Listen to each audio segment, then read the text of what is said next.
우리 오늘 함께 보실 하나님의 말씀, 우리 신약성경 갈라디아서 2장 우리 11절부터 16절까지 말씀, 그리고 20절 말씀 저희가 함께 읽도록 하겠습니다. 갈라디아서 2장 11절부터 16절까지는 우리가 하는 대로 한 절씩 저와 함께 교독하는 형식으로 읽으시고요. 우리 마지막 20절 말씀은 우리가 큰 목소리로 함께 고백하시도록 읽도록 하겠습니다. 갈라디아서 2장 11절부터 16절 그리고 20절 말씀입니다. 게바가 안디옥에 이르렀을 때에 책망받을 일이 있기로 내가 그를 대면하여 책망하였노라. 야고보에게서 온 어떤 이들이 이르기 전에 게바가 이방인과 함께 먹다가 그들이 오매 그가 할례자들을 두려워하여 떠나 물러가매 남은 유대인들도 그와 같이 외식함으로 바나바도 그들의 외식에 유혹되었느니라.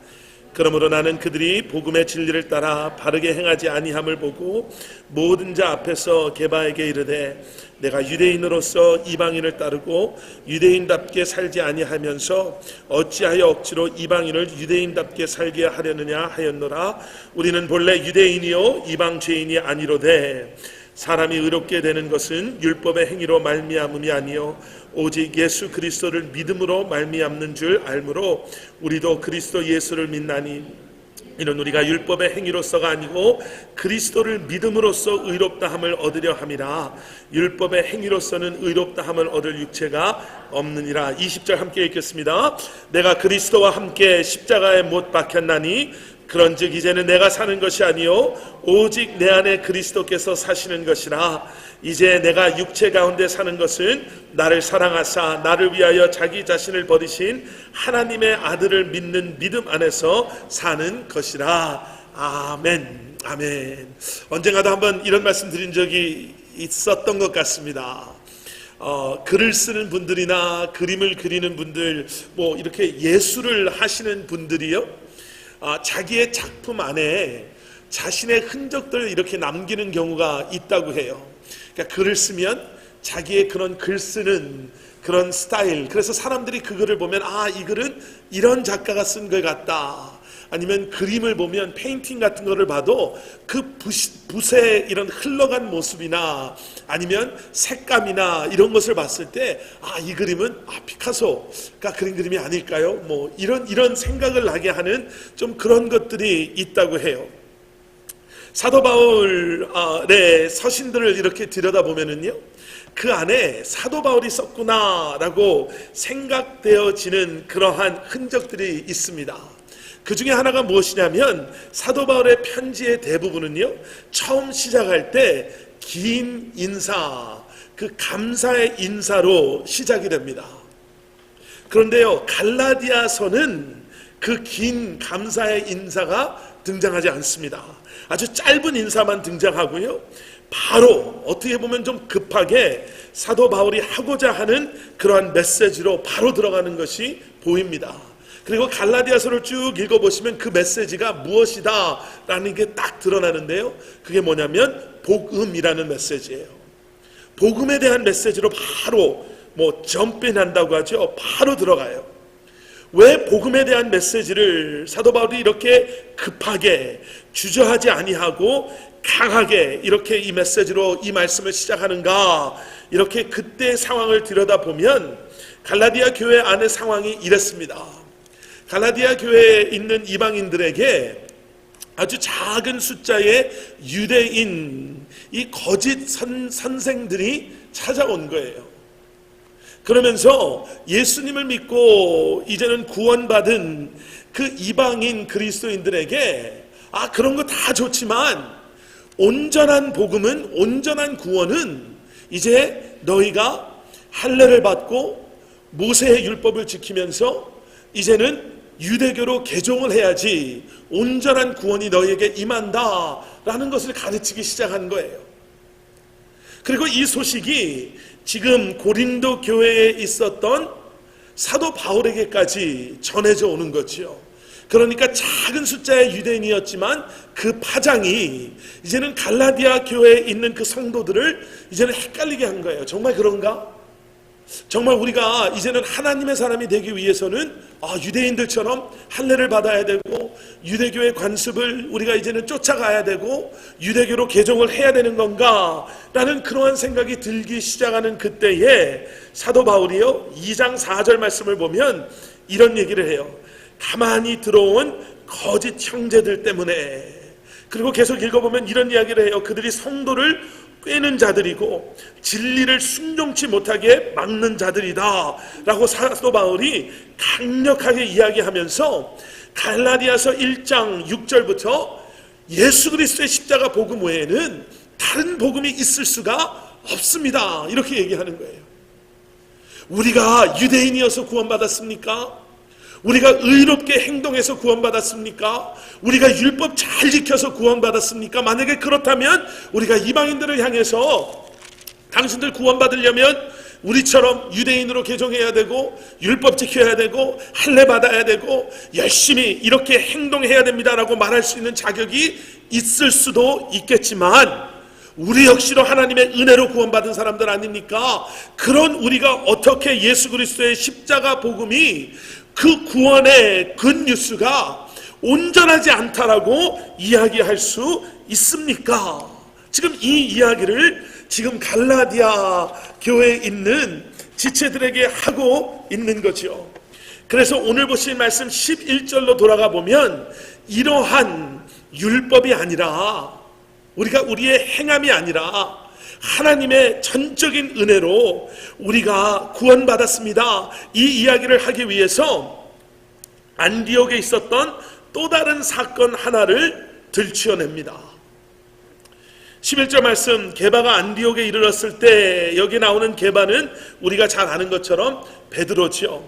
베드로가 안디옥 교회에 이르렀을 때라는 거지요. 안디옥 교회는요, 이방인들, 그리스도인이 된 이방인들이 중심이 되어서 생겨난 교회였습니다. 그래서 베드로가 이 안디옥 교회를 찾아왔을 때 그들이 얼마나 고마웠고 얼마나 반가웠겠어요. 그래서 베드로가 안디옥 교회에 있는 그 이방인 그리스도인들과 함께 12절에 나오는 것처럼 함께 먹다가 함께 식탁 교제를 한 거예요. 함께 이방인들이 먹는 음식을 먹고 그들과 함께 교제하고 있었는데 12절에 나오는 것처럼 야고보에게서 온 어떤 이들이, 여기 야고보는 예수님의 동생 야고보고요, 저희가 한번 말씀을 통해서 설명을 드린 적이 있습니다. 야고보는 예루살렘 교회의 두 번째 목회자, 베드로를 이은 두 번째 목회자로 지금 예루살렘 교회를 섬기고 있는 그가 지금 안디옥 교회의 이방인들이 지금 그리스도인이 되어서 그곳의 교회가 부흥하고 있고, 그리고 한편으로는 그런데 거기에 있는 베드로가 이방인들과 함께 그들이 먹는 음식을 먹고 그들과 함께 있다라는 소식을 듣고 사람을 보내지요. 근데 12절 뒷부분의 말씀이 이렇게 나오는 거예요. 그들이 왔을 때 베드로가 이방인과 함께 먹다가 그들이 오매 그가 할례자들을 두려워하여, 베드로가 유대인들인 그들을 두려워하여 그들의 눈을 의식하여 떠나 물러가매, 이렇게 나오는 거예요. 근데 여기서 끝나지 않고요, 13절 말씀을 보니까 베드로만 그랬던 것이 아니라 남아있는 유대인들도 그와 같이 외식하고, 더 큰 문제는 뭐냐면 그 뒤에 나오는 바나바도 그들의 외식에 유혹되었습니다, 이렇게 나오는 거예요. 바나바는 우리가 너무나도 또 잘 아는 성경의 인물이잖아요. 목회자 중에 목회자, 인내하고 사랑으로 감싸고 기다려주고 그들을 어떻게 해서든지 높여주고 세워주기를 원했던 그러한 목회자 바나바가 베드로가 이렇게 행동하는 걸 보고, 다른 유대인들이 그렇게 행동하는 것을 보고 그 역시도 유혹되었습니다. 여기 나오는 유혹되었다라는 게 그 역시도 도망갔습니다. 아니면 그의 마음이 불편했습니다. 어떻게 해석하는 게 좋은지는 모르겠지만 이러한 목회자, 어떻게 보면 안디옥 교회의 담임 목사가 바나바였거든요. 자기 성도들과 함께 교제하던 바나바 목사님이 그 자리에서 다른 유대인들이 하는 행동을 보고 그 역시도 그들과 같은 마음을 품었다 라고 기록되어져 있는 것을 보면서 이런 생각을 하게 돼요. 안디옥 교회 성도들이 상처를 받지 않았을까 실망하지 않았을까? 저는 상처 받았을 것 같아요. 상처 많이 받았을 것 같아요. 여러분, 식탁 교제가 의미하는 게 그저 친교를 합니다. 우리 성도님들이 매주마다 정말 정성을 다해서 우리 주일 점심을 준비하시잖아요.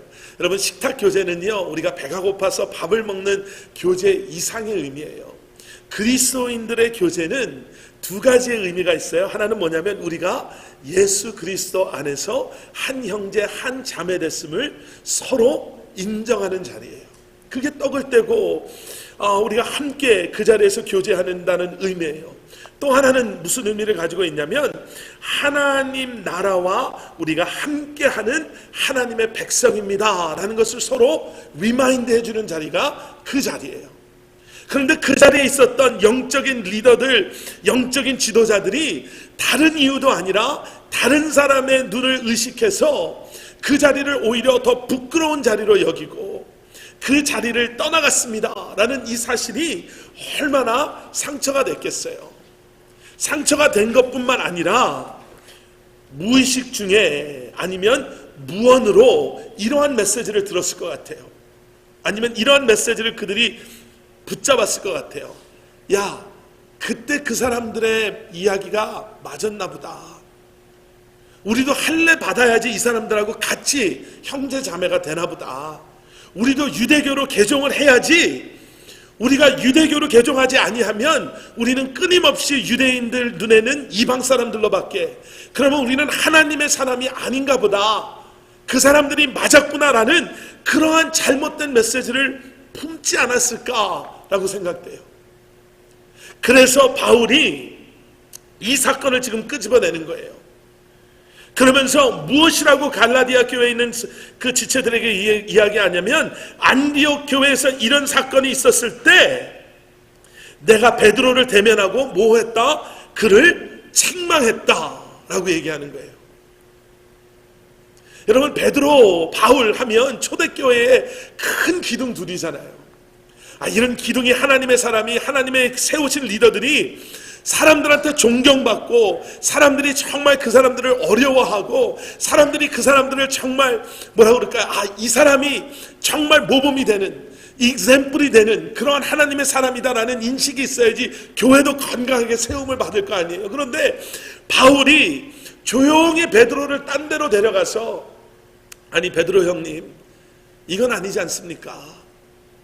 우리가 이렇게 배웠습니까? 우리가 이렇게 구원받았습니까? 이렇게 아무도 없는 데서 이거 잠깐 잘못 생각하신 것 같습니다. 우리가 고쳐야 됩니다라고 얘기한 것이 아니라 지금 여기에 나오는 것처럼요, 모든 사람이 보는 모든 자 앞에서 게바에게 이르되 어떻게 이렇게 예수님의 복음을 부끄러워할 수 있습니까? 라고 책망하는 거예요. 왜 그랬을까? 바울이 사람들 앞에서 잘됐다, 사람들이 나의 사도됨을 인정하지 않는 사람들도 있었고, 베드로 같은 사람을 내가 책망하는 걸 보면 내 영권이 내가 영적으로 더 높이 있는 사람이라고 인정해 주겠다, 잘됐다, 사람들 앞에서 내가 베드로 하면 예수님의 수제자, 베드로 하면 예루살렘 교회의 첫 목회자, 내가 이 사람을 책망하면 사람들이 나를 더 존경해 주겠다, 이 마음으로 했을까? 아니라는 걸 알지요. 왜 그랬을까? 오늘 말씀의 흐름을 보면요, 복음 때문에 그런 거예요. 행여나 이들의 이러한 연약함으로 말미암아 거기에 있었던 이방인들 뿐만 아니라 유대인들마저도 그렇구나, 율법대로 살아야지 우리가 구원받은 하나님의 백성이 될 수가 있구나, 이러한 마음을 품지 못하도록 사도 바울이요, 복음이 어떠한 것인가를 철저하게 그들 앞에서 그들이 깨달아 알게 합니다. 여러분, 우리가 신앙생활 잘한다는 것이 무엇이라고 생각하세요? 정말 저 사람은 신앙생활 열심히 해, 잘해, 이게 무엇을 의미할까요? 교회 모임에 빠지지 않고 나가고, 교회 일이라면 정말 모든 것 다 내려놓고 열심으로 다 하는 것, 그런 것이 한 모습이 될 수도 있지만 최소한 바울 사도에 의한 신앙생활, 정말 믿음 안에서 하나님 앞에 올바르게 살아가는 사람의 모습은 복음을 부끄러워하지 아니하고 복음의 걸맞는 삶을 살아가는 사람을 신앙생활 잘하는 사람이라고 하는 거예요. 사도 바울이 왜 베드로를 이렇게 다그쳤을까? 여러분 좀 더 밑으로 내려가서 14절 말씀 보면요, 왜 그렇게 했는가가 나와요. 나는 그들이 복음의 진리를 따라 바르게 행하지 아니함을 보고, 그들이 복음의 진리를 따라 바르게 살아가지 아니하는 것을 보고 내가 그들을 책망했다라고 이야기하는 거예요. 그럼 우리 커버넌트 교회 성도님들이 정말 말씀 붙잡고 복음의 진리대로 내가 살기를 원합니다 라고 고백하는 여러분들 되시기를 주님의 이름으로 축원합니다. 복음으로 우리가 구원을 받았고 이제는 구원받은 우리가요, 그 복음의 진리를 따라 이 땅에서 바르게 살아가야 되는 의무가, 그러한 부르심이 우리 안에 있어요. 그런데 여러분, 복음이 여러분들의 매일매일의 삶과 얼마나 가깝게 나아가고 있습니까? 우리가 복음을 생각하면요, 전도, 선교 이런 때 우리가 복음을 전해야 되니까 복음회를 다시 한번 외워보고, 사형리를 외워보고, 브리지 일러스트레이션을 읽어보고, 전도 폭발에서 배운 걸 생각해보면서 복음을 내가 전해야 되겠다라고 생각하는데, 여러분 이 복음이 여러분들의 매일매일의 삶 가운데 살아 역사하고 있습니까? 우리는 지금 복음의 진리를 따라 매일매일 바르게 살아가고 있습니까? 여러분, 저는 복음이요, 우리 커버넌트 교회 성도님들에게는 좀 현실적으로 가까이 다가왔으면 좋겠어요. 그런데 우리의 삶은요, 복음하고 상관없어 보여요. 교회 오기 전에 우리의 모습은 어땠습니까? 세상에서 살아가는 우리의 모습은 어떻습니까? 세상 사람들에게 속기도 하고, 때로는 우리가 그들을 속이기도 하고, 내가 함부로 말하고 누구에게 상처를 줘도, 여러분 우리 마음속에는 이 복음 때문에 내 마음이 부끄럽고 내 마음이 정말 주님 앞에 나아가서 회개할 수밖에 없는 그 마음이 내 안에 있습니까? 내 욕심이 들어간 일을 하고 나를 합리화하면서 내가 원하는 것들을 취하기 위해서 세상 사람들과 전혀 다름이 없는 그러한 모습을 가지고 살아가고 있지는 않습니까? 고린도전서 9장 14절 말씀을 보면 이런 말씀이 있어요. 복음 전하는 자들이 복음으로 말미암아 살리라 명하셨다. 이게 무슨 말씀이에요? 복음을 아는 우리가, 복음을 선포한다라고 말하는 우리가 이제는 복음을, 우리가 선포하는 그 복음에 걸맞게 살아야 된다. 구원받은 하나님의 자녀들답게 살아야 된다라는 거죠. 예수 그리스도를 나의 구주로 내가 믿는다고 고백한다면, 내가 주님께서 원하시는 그러한 삶의 모습, 내가 예수 그리스도를 제대로 믿는 그 모습, 그러니까 정직해야죠. 그러니까 내가 아프는 한이 있어라도 다른 사람들을 아프게 하는 것이 나를 바들해야죠. 내가 오히려 속이 후련하다, 저 사람은 이런 얘기 들어도 싸다 마땅하다, 이런 마음이 아니라요, 죄로 일하고 욕심을 목적 삼는 이 땅에서의 삶이 아니라 최소한 우리가 이 땅에서 수고하고 이 땅에서 노력하고 이 땅에서 열심히 살려고 하는 우리의 마음속에서는 복음이 동기부여가 돼야죠. 예수 그리스도가 동기부여되는 그러한 삶의 모습들이 우리 안에 있어야죠. 바울처럼 그 상대가 베드로라 하더라도 복음이 문제야. 복음 가지고 타협하면 안 돼. 우리의 연약함이 복음을 가리어서는 안 돼라는 이러한 우리의 좀 더 적극적이고 힘있는 결단함이 우리 안에 있어야 될 줄 믿습니다. 여러분, 세상은요 계속해서 우리로 하여금 복음이냐 아니면 세상의 실속이냐, 이 둘 중에 하나를 선택하게 해요. 그래서 여러분, 우리가 매일매일의 삶 가운데 복음, 예수 그리스도의 십자가 앞에 나아가는 그러한 친밀한 모습이 있지 않으면, 여러분 우리도 그런 얘기할 때 있잖아요. 그렇게 빡빡하게 신앙생활 할 필요가 있을까? 세상 사는 거는 어느 정도 세상과 타협을 해야지 요즘에 이 정도 하지 않고 사는 사람들이 어디 있어? 라고 하다 보면 여러분 우리도 모르는 사이에 벌써 복음을 등지고 세상을 선택하는 그러한 삶을 살게 되는 거예요. 갈라디아에 있었던 사람들이 왜 이렇게 흔들렸을까? 그들이 구원을 잘못 받았는가? 아니요. 구원을 받았을 때 구원의 진리, 그 복음의 진리를 따라 바르게 살지 못했던 이유가 두 가지가 있어요. 하나는 뭐냐면 아직도 성화되지 않고 변화되지 않은 나의 연약한 본성이 남아있기 때문에 그래요. 여러분, 우리가 끊임없이 십자가 앞에서 그래서 우리의 본래 모습, 우리의 아직도 연약하고 아직도 부족한 이러한 모습을 우리가 볼 수 있어야 돼요. 어느 주석에는 오늘 이 말씀을 이렇게 설명하는 거예요.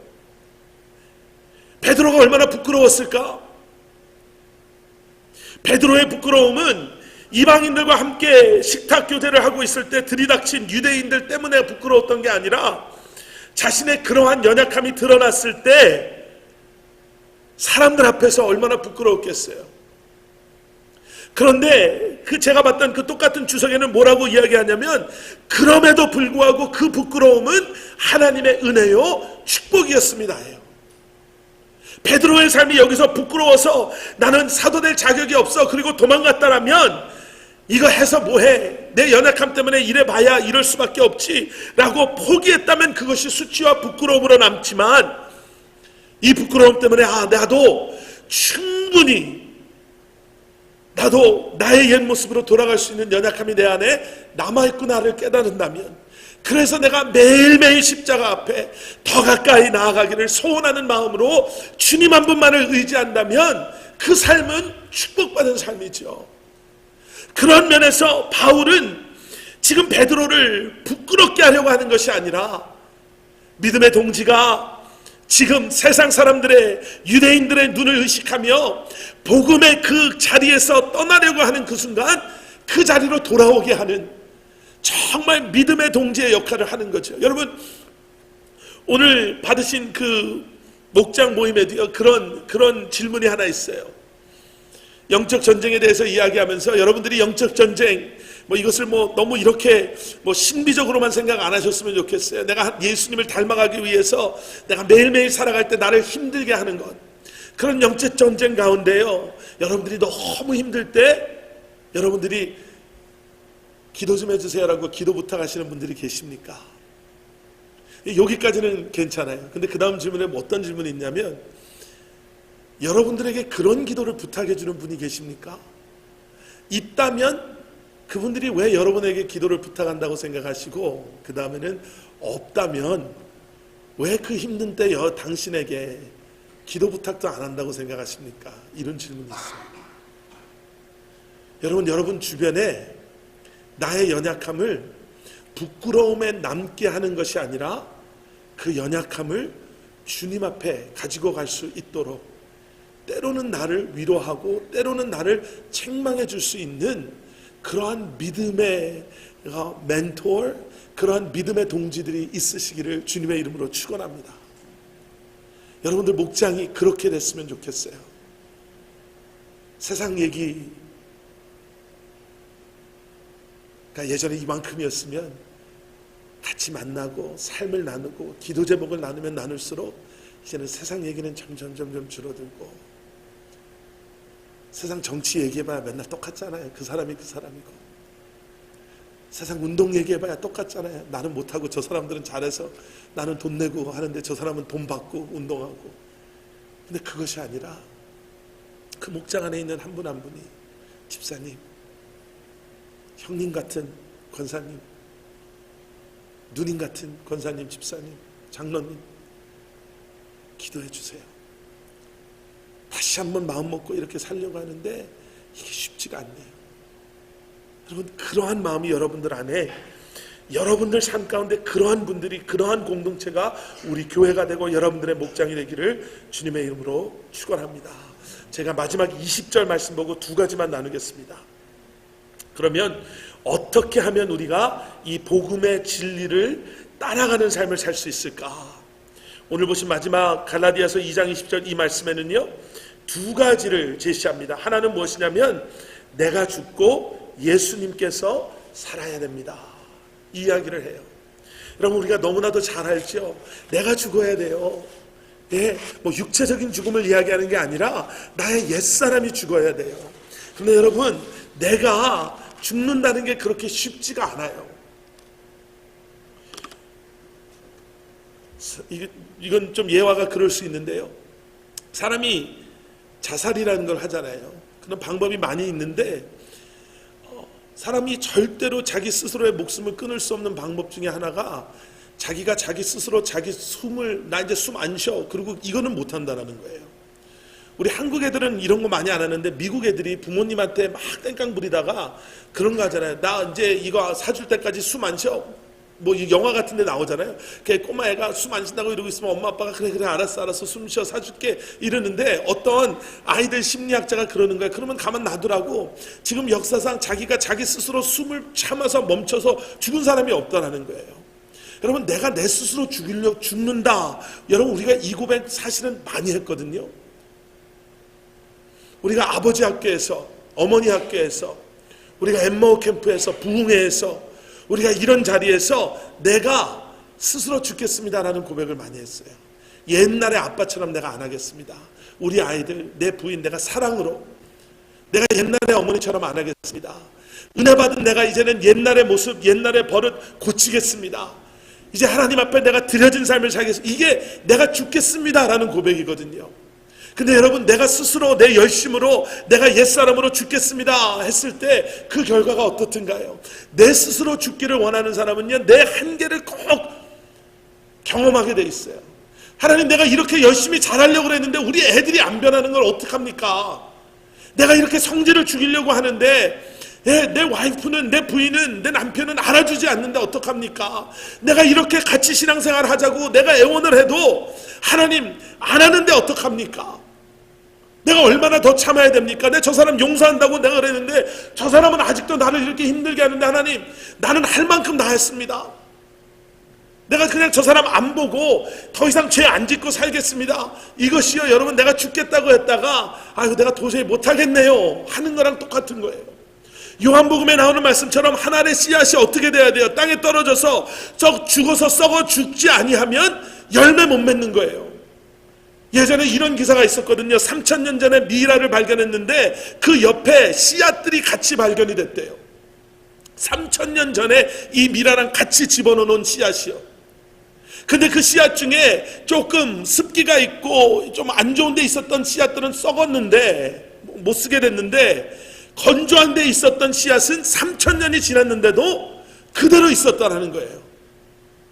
근데 그 기사를 읽으면서 이런 생각이 드는 거예요. 야, 3000년 동안 있는 씨앗을 심으면은 지금에 뭐가 나올까? 이런 생각이 저는 안 들고 3000년 전에 이 씨앗이 땅에 심겨졌으면 열매를 맺고 더 많은 씨앗을 심고 더 많은 열매를 맺고 더 많은 씨앗을 심고 더 많은 열매를 맺고 더 많은 씨앗을 심고 거두고를 몇천 번을 하지 않았을까요? 3000번 1년에 한 번씩만 수확을 해도요. 그럼 그 수확 양이 불어나기 시작하면 얼마나 많은 열매를 맺었겠어요? 그런데 그 땅에 못 들어가니까 그 씨앗은 3000년이 지나도 씨앗 한 알로 남아있는 거예요. 그래서 여기 말하는 이것은 내가 그리스도와 함께 십자가에 못 박혀야지만, 로마서에서 말하는 것처럼 내가 그리스도와 죽고 내가 그리스도와 함께 새 생명을 얻는 은혜와 역사가 우리 안에 이루어지는 줄 믿습니다. 한 목사님이 이런 얘기를 해요. 여러분 가정이 너무너무 지금 좋다라고 생각하면요, 그것은 분명히 그 가족 가운데 죽어지기를 발런티어한 누군가가 있어서 그럴 거라는 거예요. 그 생각을 딱 해보니까 제가 그 생각이 드는 거예요. 제가 지난 주일날 본의 아니게 저희 가족 자랑했잖아요. 60명인데 얼마나 화목하면 그 중에 54명이 왔겠습니까? 근데 가만히 생각해 보니까요, 저희 가족도 사실은 그렇게 뭐 완벽하지는 않죠. 그러면서 두려운 생각이 드는 거예요. 가만히 생각해 보니까 우리 가족에 떨어져 죽은 씨앗은 할머니 할아버지셨거든요. 매일 아침 저희도 저희 집에서 잠깐 모시고 살았었는데 하루도 빠짐없이 가족의 모든 60명, 그때는 좀 적었겠지만 증손자 손녀의 이름까지도 불러가면서 기도하시는 할머니 할아버지가 땅에 떨어져서 죽어서 열매 맺는 씨앗이 되니까, 여러분들 가운데는요, 가족들의 구원을 놓고 지금도 땅에 떨어져 죽기를, 그리고 그런 삶을 사시는 분들이 계세요. 분명히 열매 맺습니다. 하나님께서 분명히 열매 맺게 하세요. 그리고 어쩌면 우리 가운데는 우리가 그 씨앗이 되어야 될지도 몰라요. 커버넌트 교회라는 이 밭에, 여러분들의 가정이라는 그곳에, 이 지역이라는 이곳에 우리가 떨어져 죽어 열매 맺는 그러한 은혜가 있기를 주님의 이름으로 축원합니다. 그리고 두 번째는요, 무엇이냐면 그 뒷부분에 나오는 거예요. 이제는 내가 사는 것이 아니 오직 내 안에 그리스도께서 사시는 것이라. 이제 내가 육체 가운데 사는 것은 나를 사랑하사 나를 위하여 자기 자신을 버리신 하나님의 아들을 믿는 믿음 안에서 사는 것입니다. 여러분, 두 번째 우리가 복음 안에 그 복음의 진리를 따라 살기 위해서는요, 받은 사랑을 기억하고 그렇게 사랑하며 살기를 결단해야 합니다. 여러분, 복음의 정신은 사랑이에요. 그렇죠? 희생은 의무로 되지 않아요. 사랑할 때 돼요. 초대교회 안에서 유대인과 이방인이 구분되어지고 이런 것은 온전한 복음이 아니다라고 이야기했던 그러한 거짓, 그러한 선생들의 문제는 사랑의 부재의 문제였어요. 복음에 합당하게 산다라는 것은 나를 사랑하신, 그리고 나를 사랑하셔서 예수 그리스도를 이 땅에 보내셔서 십자가에 죽게 하시고 부활하게 하신 하나님의 사랑을 아는 자로 사랑하는 거고요. 그리고 또 하나는 그 사랑을 나누며 살아가는 것인 줄 믿습니다. 이번 한 주간도 여러분들 삶 가운데 이러한 복음이 멀리 있는 복음이 아니라요, 우리가 전도해야 되겠다라고 할 때 생각하는 복음이 아니라, 이 복음 때문에 여러분 참으실 수도 있으셔야 되고요, 기다리실 수도 있어야 되고요, 때로는 아파하실 수도 있어야 되고요, 때로는 그것 때문에 고민하고 기도하며 십자가에 매달리며 하나님의 그 때를 사모하시는 삶을 살아가시는 여러분들 되시기를 주님의 이름으로 간절히 축원합니다.